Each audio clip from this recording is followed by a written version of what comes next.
আপনারা দেখছেন রিসেন্ট উপদেষ্টা রাহিদকে যেভাবে মারছে, কোমর থেকে একটা দাগ, সেটা ভাইরাল হয়েছে, আপনারা সবাই দেখছেন। আমার পুরো কোমর থেকে নিচ অব্দি এভাবে দুই পায়ের মধ্যে সেভাবে এভাবে জখম করে ফেলছে। সেই জখম আমি জানি না রাহিদ উপদেষ্টাকে কি দিয়ে মারছে, সে আমাকে এই জখম করছে এই লেভেলে, লাঠি দিয়ে পা দিয়ে লাঠি দিয়ে যে আমাকে ফুটবলের মতো লাঠি দিতে বেড়ে উঠেছে, কামাইছে। কাবা ঘরের গেলাফ ধরে কানলেও আপনি আমাকে যে মিথ্যা অপবাদটা দিয়েছেন এটা মাফ হবে না যতক্ষণ না আমি মাফ করছি। এবং গতকালকে রাত্রে আমরা বংশাল এলাকায় তাকে আমরা ধরে ফেলি রাত্র 10টার দিকে, হাত পা বাঁধা, মুখ বাঁধা অবস্থায় ডিপ ফ্রিজ থেকে একটা লাশ উদ্ধার করা হয়। হচ্ছে যে তাদের দাম্পত্য যে কলহ ছিল বা আস্থার অভাব ছিল, অন্য একজনের সাথে রিলেশন আছে এরকম একটা চিন্তা, আর একটা হচ্ছে টাকা পয়সা, এই দুইটা যখন এক জায়গায় হয়ে গেছে মাথায় তখন রক্ত গরম হয়ে গেছে। দর্শক, স্ত্রীকে খুন করে ডিপ ফ্রিজের ভিতরে ভরে হাত পা বেঁধে পালিয়ে যেতে চাইছিলেন, কিন্তু শেষ পর্যন্ত ধরা পড়লেন পুলিশের হাতে। জানা গেল কি কি কারণে নিজের স্ত্রীকেই হত্যা করলেন এবং সেই কারণ দুইটিও উল্লেখ করা হয়েছে মামলার এজাহারে। বিস্তারিত দেখবেন আজকের ভিডিওতে। এইদিকে আবু তোহা আদনানের স্ত্রীর সাথে চলছে তুমুল গন্ডগোল। আবু তোহা আদনানের স্ত্রী এবার আবু তোহাকে নিয়ে চাঞ্চল্যকর কিছু তথ্য দিয়েছেন, যে তথ্য শুনলে রীতিমতো চমকে যেতে পারেন আপনিও। তবে কতটা সত্যি কিংবা মিথ্যা সেটি নিয়ে আবু তোহা আদনান যে বক্তব্য দিচ্ছেন সেটিও রীতিমতো চমকে যাবার মতো। তাই ধৈর্য সহকারে দেখতে থাকেন আজকের এই গুরুত্বপূর্ণ ভিডিওটি।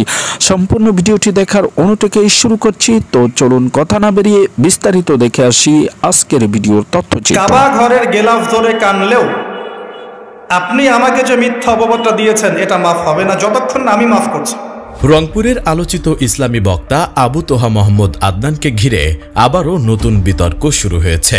তার স্ত্রী সাবিকুন নাহার সারা শনিবার সকালে সামাজিক যোগাযোগ মাধ্যম ফেসবুকে এক পোস্টে স্বামীকে নিয়ে একাধিক অভিযোগ তুলেছেন। শুধু তাই নয়, পোস্টটির কমেন্টে তিনি লিখেছেন, আবু তোহার শোধরানোর আশায় আগের পোস্টটি ডিলিট করলেও তিনি শোধরাননি। স্ত্রী সাবিকুন নাহার লিখেন, তিনি মিথ্যা বলেননি, নিছক সন্দেহের বশে লেখার তো প্রশ্নই আসে না। উল্লেখিত পোস্ট ডিলিট করে নিজের কাঁধে সব দোষ নিয়ে তিনি অপমানিত হওয়ার পথ বেছে নিয়েছিলেন শুধুমাত্র তার স্বামীর সংশোধনের আশায়। কিন্তু ভক্তদের অতিমাত্রায় তাকে নির্দোষ প্রমাণ করে যে আস্ফালন তা তাকে পরিশুদ্ধ হতে দিচ্ছে না। আবু তোহা ও তার ভক্তদের উদ্দেশ্যে সাবিকুন নাহার লিখেন, হতে পারে তার সত্য প্রকাশের ফলে আপনারা সচেতন হবেন এবং তিনি চূড়ান্ত রূপে সংশোধন হয়ে প্রকৃত অর্থেই কখনো দিনের বড় উপকারে আসবেন। তিনি বলেন, নানাভাবে আক্রমণের শিকার অলরেডি হয়েছি এবং আরও হব জানি। আমার পরোয়া আমি করি না, আমি স্বার্থন্বেষী, নেম ফেম বিলাসীও নই। অ্যান্টিব্যাকটেরিয়াল অ্যাডিটিভ যুক্ত সেরা ওয়াটার ট্যাঙ্ক বিশুদ্ধ পানিতে ব্যাকটেরিয়া জন্মাতে দেয় না। এর আগে স্বামী আবু তোহা মোহাম্মদ আদনানের বিরুদ্ধে পরকীয়ার অভিযোগ তুলে মূল পোস্টে সাবিকুন নাহার সারা লিখেছেন, এয়ার হোস্টদের মেবি সেলিব্রিটি পছন্দ আর সেলিব্রিটিগণও মেবি এয়ার হোস্ট ডিজার্ভ করে। আপনাদের ওস্তাদ আবু তোহা মোহাম্মদ আদনান প্রেমে মজেছেন জারিন জেবিন নামক এক 15 বছর পূর্বের কলেজ লাইফের প্রিয়তমা বর্তমান এয়ার হোস্টের। তখন ওস্তাদ ডিসপারেটলি তাকে চেয়েছিলেন, নাকি তার টাকা নেই বলে তার পরিবার দেয়নি? এখন আবার সেই জারিন জাবিন নামক ভদ্র মহিলা ডিসপারেটলি আপনাদের ওস্তাদকে চাচ্ছেন বলে অভিযোগ করেন তিনি। পুরনো প্রেমে নতুন রূপে একটু বেশি ফিলিংসে ডুবেছেন উল্লেখ করে সারা লিখেন, তোহা ও জাবিন নিয়মিত চ্যাট বক্সে ফিলিংস আদান প্রদান সহ ঘন্টার পর ঘন্টা তার জুন নুরাইন সেন্টারে বসে বসে ফোনে কথা বলছেন। আবার সে তার সাথে লং ড্রাইভে যাওয়ার ইচ্ছা পোষণ করেন, সেন্টারে এসে অফিস রুমে সাক্ষাৎ করেন। আসলে আপনাদের দেয়া টাকায় গড়া তার প্রতিষ্ঠানগুলো বিভিন্ন আয়োজন ও ক্লাসের নামে যে কোনো নারীর সাথে একান্তে মিট করার কারখানা। নারী পুরুষ একসাথে ক্লাস নেয়া যোগ করেন তিনি। সাবিকুন নাহার লিখেন যে কো এডুকেশন শিক্ষার বিরোধিতা তার জবানে, অথচ তারই প্রতিষ্ঠানগুলোতে নারী পুরুষ অবাধে মেলামেশার বিশাল আয়োজন। বিভিন্ন কোর্সের ক্লাসের নামে চলে মেয়েদের সাথে সরাসরি বসা আর আলোচনা করা, বেটার থেকে বেস্ট কাউকে খুঁজে নেয়া। সাবিকুন নাহারের অভিযোগ, এগুলো থেকে খুব করে তোহাকে বিরত রাখতে চেয়ে অস্থির হতেন বিধায় তাকে তার আশেপাশের সকলের নিকট সবচেয়ে জঘন্য বানিয়েছেন। নিজেই চিৎকার করে স্ত্রীকে দোষী সাব্যস্ত করে নানা তহমত চাপিয়ে দেয়। তার বিছানায় বসে প্রেম করেন উল্লেখ করে আবু তোহার স্ত্রী লিখেন, সেন্টারে কাজ আছে বলে রাত ৩টায় বাসায় আসেন। এসে আবার জানান তিনি তার প্রেমিকার সাথে কথা বলেন। তিনি যাই করেন তা আবার গোপনের ধার ধারেন না, কারণ তিনিই সবচেয়ে বড়। এমন লিস্টের অভাব নেই উল্লেখ করে সাবিকুন নাহার লিখেছেন, দেখা যাক ফাইনালি ওস্তাদ কার হন। সবশেষ রবের কাছে ক্ষমা প্রার্থনা করেন সাবিকুন নাহার। যে বিষয়টা নিয়ে আপনাদের সামনে এসে হাজির হয়েছি, এটা ছিল গত হাত পা বাঁধা মুখ বাঁধা অবস্থায় ডিপ ফ্রিজ থেকে একটা লাশ উদ্ধার করা হয়। এই লাশ উদ্ধার সংক্রান্তে আমাদের মূলত আজকে ব্রিফিং। তো এইটার সংক্রান্তে একটা কলাবাগান থানায় একটা হত্যা মামলা রুজু হয়েছে। এই হত্যা মামলার যে এফআইআর, যেটা এফআইআর হিসাবে যেটা বলা হয়েছে যে মামলার বাদী একটা মামলা করেছেন যে তার ভগ্নিপতি যেটা আছে, ভগ্নিপতির বিরুদ্ধে যে তার যে আসামি নজরুল ইসলাম যাকে করা হয়েছিল, যে নজরুল ইসলাম এবং যে ভিকটিম তার নাম হচ্ছে তাসলিমা আক্তার, এই দুইজনের মোটামুটি 20 থেকে 22 বছরের মতো সংসার জীবন। তাদের 3টি মেয়ে সন্তান আছে। 3টি মেয়ে সন্তানের মধ্যে বড় মেয়েটির বয়স 19 বছরের মতো, ছোট সন্তানের বয়স 3 বছরের মতো। তো 2টা মেয়ে নিয়ে থাকে আর ছোট মেয়েটা নানার বাড়িতে থাকে। তো তাদের মধ্যে তাদের একদিন হঠাৎ করে ওই যে 12-13 তারিখ সকালে এই 2টা মেয়ে যেটা থাকে, 2টা মেয়ে মোটামুটি বয়স, একটা 19 আর একটা মনে 14-15 মতো, তাদেরকে সকালে উঠে বলে ওই আসামি নজরুল যে তোমার মা তো অন্য একজনের সাথে পালায় চলে গেছে, এখানে তো কেউ না, আমি খুঁজতে যাচ্ছি, তোমাদের দেখে বাসায় রেখে যাওয়াটা আমার জন্য নিরাপদ না, চলো তোমার নানির বাড়িতে রেখে আসি। তো নানার বাড়ি বা নানির বাড়ি যেটা আছে সেটা হচ্ছে আপনার গাজীপুরে। তো গাজীপুরে না নিয়ে গিয়ে তাদেরকে নিয়ে যায় তার বোনের বাড়িতে, মানে মেয়েদের ফুফুর বাড়িতে, সেটা আদা পড়ে। তো ফুফুর বাড়িতে রেখে সে চলে যায় তার মতো করে। তো এরপরে বড় মেয়েটা যেহেতু বড়, তার মনে হয় কিছু সন্দেহ জাগে যে যখন সকালে তাদের রুমে গিয়েছিল, তার বাবা মা যে রুমে থাকে সেই রুমে যাওয়ার পরে দেখে যে ওই রুমে সে কিছু কিছু আলামত দেখতে পায়, যেটা ওই সময় বলে না, যে ওই দেয়ালে কিছু ছোপ ছোপ দাগ ছিল রক্তের। তো এরপর থেকে সন্দেহ হয় যে মা কেন আর একজনের সাথে যাবে, আর গেলেও সেটা হয়তো কিছু না হলেও কিছু সে বুঝতে পারার কথা। এই রাতে ঘুমালো, 12 তারিখে রাতে 11টা বা 11:30 দিকে তারা রুমে চলে গেছে, এরপরে সকালে উঠে নাই। তো এটা তার কাছে একটু সন্দেহজনক মনে হয়েছে। তারপরে তার মামাকে সে বলে, এটা খুলে বলে, তখন মামা সহ সে সহ যখন আমাদের থানায় আসে, আসার পরে বিস্তারিত ঘটনাটা বলে, তখন থানার টিম সহ ওই বাসায় যাওয়া হয়। তো বাসায় যাওয়ার পরে বাসায় হচ্ছে লক করা ছিল, ওই প্রথম ফ্ল্যাটের যে প্রথম যে ইয়াটা মূল গেট যেটা, এটা ভেঙে ফেলে ভিতরে ঢুকে চেষ্টা করা হয়, তো বা কোনো কিছু পাওয়া যায় না। এরপরে চিন্তা করা হয় যে তাহলে হয়তো বা যাদের বেডরুমে কিছু একটা ঘটনা আছে ওইটাও তালা দেওয়া ছিল, তো ওইটাও ভেঙে ফেলার পরে ওইখানেও কোনো কিছু পাওয়া যায় না ওই রকম। কিন্তু ওই যে রক্তের ছোট ছোট দাগ ছিল, এটা বোঝা যাচ্ছে কিছু একটা আছে। তো এরপরে বাইরে আসা খোঁজাখুঁজি করার এক পর্যায়ে এই ডিপ ফ্রিজটা ওই মেয়েটা উঠায়, বা ওইখানে আমাদের যে সাব ইন্সপেক্টর ছিল দেখে যে ডিপ ফ্রিজ একটা ফুল তো ভরা, এরপর ওই উপরে বেশ মাংস টাংস বা অন্যান্য জিনিসপত্র ছিল। তো মেয়েটা দেখার পরে বলছে যে না, আমাদের এখানে তো মাংস তেমন কিছু ছিলই না, তাহলে এত ভরা কেন? পরে আস্তে আস্তে খুলে দেখে যে এই যে গৃহবধূ তাসলিমা আক্তার, ওরা হচ্ছে কি ওই যে ওড়না দিয়ে এবং বেডশিটের কাপড় দিয়ে মোড়ানো অবস্থায় ওখানে ভিতরে ঢুকে রাখছে। এবং পরে যখন বের করে দেখা হয়, দেখা গেছে তার মাথাতে উপর জুপরে আঘাত আছে, ধারালো আঘাত, এবং মাথার খুলি সহ ভেঙে একবার ঢুকে গেছে।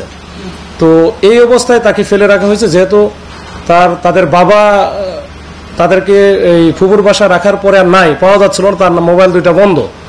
তো তখন ধরে নেওয়া হচ্ছিল যে এটা এই ঘটনাটা হয়তো তার বাবাই করেছে। তো পরে আমরা এটা নিয়ে আমরা কাজ শুরু করে দেই, তা চেষ্টা করি। তো মোবাইল নাম্বারটা যেহেতু বন্ধ ছিল, তো আমরা অন্যভাবে চেষ্টা করা লেগেছে। এরপর আমরা সিসি ক্যামেরা ফুটেজ পর্যালোচনা, গোয়েন্দা সূত্র এবং অন্যান্য যে আমাদের প্রযুক্তিগত যে ব্যবহার, এইটার ভিত্তিতে আমরা কিন্তু তার অবস্থানটা শনাক্ত করতে সক্ষম হই।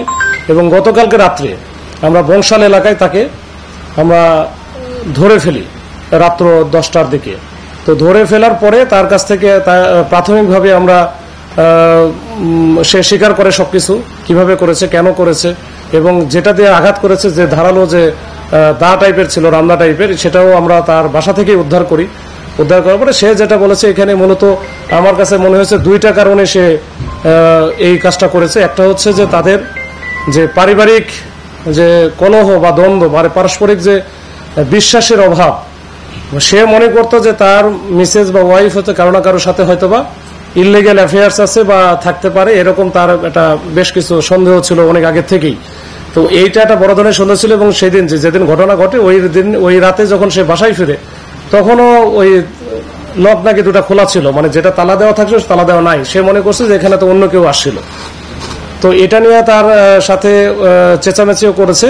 এই একটা কারণ ছিল, যেটা পারস্পরিক ভালো মানে বিশ্বাসের একটা আস্থার অভাব ছিল। 2 নম্বর ছিল যেটা হচ্ছে যে টাকা পয়সার একটা বড় বিষয় ছিল। এই ভদ্রলোকের অ্যাকাউন্টে একটা ফিক্সড ডিপোজিট করা আছে 1 কোটি টাকার, যেটা নমিনি করা আছে ওয়াইফের নামে, মানে যে ভিকটিম মারা গেছে, ডিসিস্ট।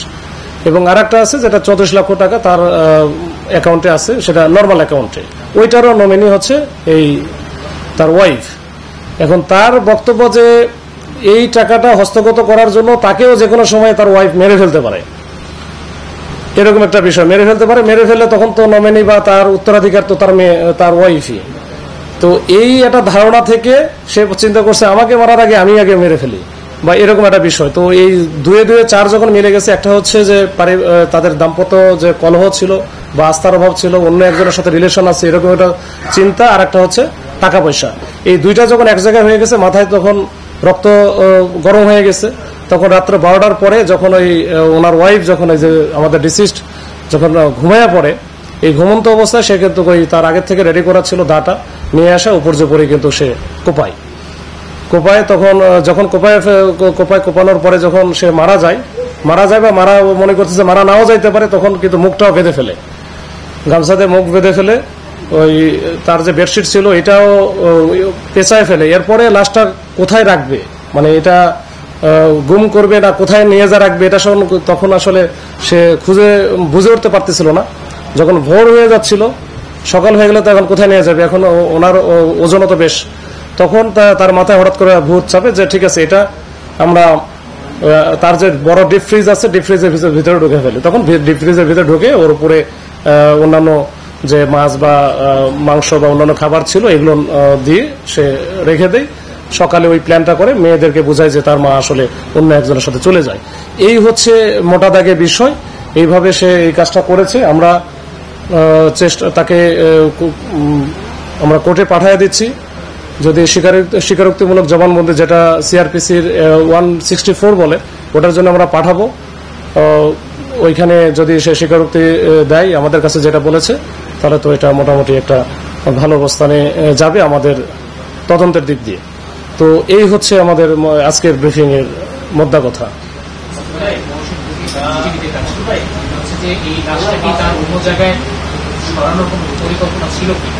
প্ল্যান ছিল যে অন্য জায়গায় নিয়ে যাবে, কিন্তু সে তো একাই। সে আবার চিন্তা করছে যে আমি অন্য কাউকে ইনভলভ করলে সেটা তো আরো বেশি জানাজানি হয়ে যাবে। তো ওই জন্য পরে আর ওই প্ল্যান থেকে সে বের হয়ে আসছে যে সে একাকে কিভাবে নিয়ে যাবে। গাড়িতে উঠাতে গেলেও তো ড্রাইভার লাগবে বা তাকে লাগবে, তো ড্রাইভার জেনে যাবে, বা গাড়িতে উঠে নিয়ে যাওয়ার পর কোথায় রাখবে, এরকম একটা প্ল্যান প্রথম দিকে ছিল।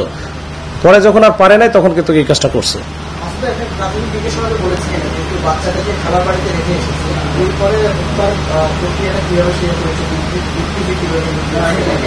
না, এটা রাতের বেলায় করে ফেলছে, সবকিছু রাতেই করে ফেলছে। এবং ইভেন ওই যে তার ওই দা এবং ওই যে বেডশিট যেগুলো, এগুলো ধুয়ে ফেলছে। কিন্তু রক্ত যেগুলো আছে সব হচ্ছে সে ধুয়ে পরিষ্কার করে সুন্দর করে রেখে দিছে। এটা রাতের বেলায় করছে। এবং পরের দিনে হয়তো সে মনে করছিল যে এটা যখন তাকে রেখে আসার পরে আরেকবার হয়তো ওই রাতে আরেক দফায় চেষ্টা করতে পারে, মানে চেষ্টা করবে যে এটাকে লুকানো যায় কিনা পার্মানেন্টলি। এই ওইরকম শব্দ মেয়েরা তো যে দরজা দিয়ে থাকলে হয়তো বুঝতে পারে নাই, কিন্তু ওই মেয়েটা একটু বুঝছে যে ওই যে রক্তের কিছু সব দাগ ছিল না কিন্তু একটা জায়গায়, যেটা ও হয়তো খেয়াল করে নাই, ওই দেয়ালে ছিল। এইটা দেখে তার একটু সন্দেহ হয়েছিল। সেটাতে কিছু অসংলগ্ন আমাদের কাছে, সেটা হচ্ছে যে নমিনি ছিল, অথচ এখন কিন্তু নমিনি চাইলে টাকা ড্র করতে পারে না। তিনি চাইলে নমিনি চেঞ্জও করে ফেলতে পারতেন, আবার তিনি আরেকটি দিয়ে যুক্তি দিতেন। এখন এটার পিছনে কি মানে ঠিক বিপরীত কিছু আছে নাকি, মানে তার সাথে কোনো অনৈতিক ব্যাপার স্যাপার কারো আছে কিনা, যেটার জন্য সে আসলে আমরা যেটা পাইছি এখন যে মারা গেছে ডিসিস্ট, তার সম্পর্কে আসলে সে যে বিষয়গুলো বলছে ওগুলো খোলামেলা এগুলো আমরা বলা আসলে উচিত না, শোভনীয় না, ওই জন্য আমি ওই দিকে আর যাচ্ছি না। তো এটা আরো অনেক দূর পর্যন্ত সে অনেক অনেক বিষয়ে অবতারণা করেছে আমাদের সামনে, তো যেটাতে আমি যেতে চাচ্ছি না, যে ওইটা থেকে মানে তার বিষয়টা, এটা তো আসলে আরেকটু সময় লাগবে যে তার কোনো বিষয় ছিল কিনা, যে তাহলে এটা যেহেতু ডিসিস্ট নাই, মারা গেছে, এখন এটা হয়তো বা আমার তার বাচ্চারা কিছু জানতে পারে, সেটা আমরা আরেকটু পরে হয়তো কথা বলে বুঝতে পারবো। দর্শক দেখলেন তো, আপনাদের মতামত জানাবেন কমেন্টস বক্সে। আর এরকম নিত্য নতুন ভিডিও পেতে অবশ্যই চ্যানেলটিকে সাবস্ক্রাইব করে পাশে রাখা বেল বাটনটি অন করে দেবেন, তাহলে প্রত্যেক মুহূর্তের আপডেট নিউজগুলো পৌঁছে যাবে আপনাদের কাছে। আজকের মতো এখানে বিদায় নিচ্ছি, দেখা হবে অন্য কোনো ভিডিওতে। অবশ্যই আবারও বলে রাখছি, যদি আমাদের ভিডিও সম্পর্কে কোনো মতামত থাকে অবশ্যই কমেন্টস বক্সে জানাবেন। ভিডিওটি ভালো লেগে থাকলে একটি লাইক দিয়ে দিবেন। আসসালামু আলাইকুম ওয়া রাহমাতুল্লাহ।